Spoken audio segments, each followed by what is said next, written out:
Let's solve the following trig equation. We have the cosine of x is equal to negative 0.8092. All right, this is not one of our standard values that we're looking at here. So remembering, when we're dealing with trig equations, we have to address the sign of the cosine first. The sign in this case is negative. Because that's negative, our two solutions will be in quadrant 2 and in quadrant 3. So let's address the first case.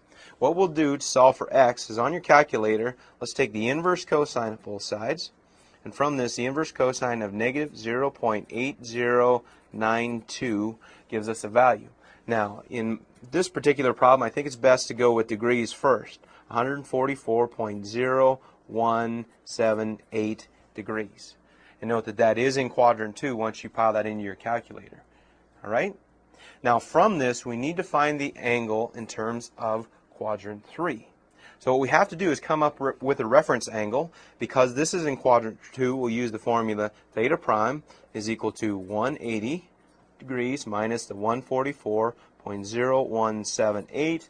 We get a nice reference angle then of 35.9822 degrees.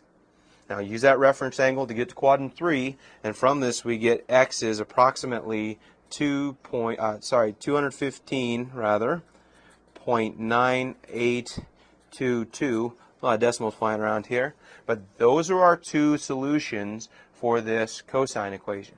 However, the direction told us specifically that our solution had to be between 0 and 2 pi radians, so we need to multiply each of these by pi over 180 so that we can answer this correctly the way the author wants it. So in doing so, we come up with some approximate radian values.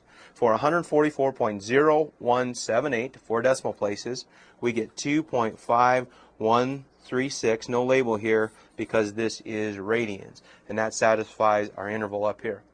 In a similar fashion, 215.9822 degrees taken times pi over 180 will give us an approximate radian answer of 3.769624 decimal places. So we've done it. We've solved the equation cosine of x is equal to negative 0.8092.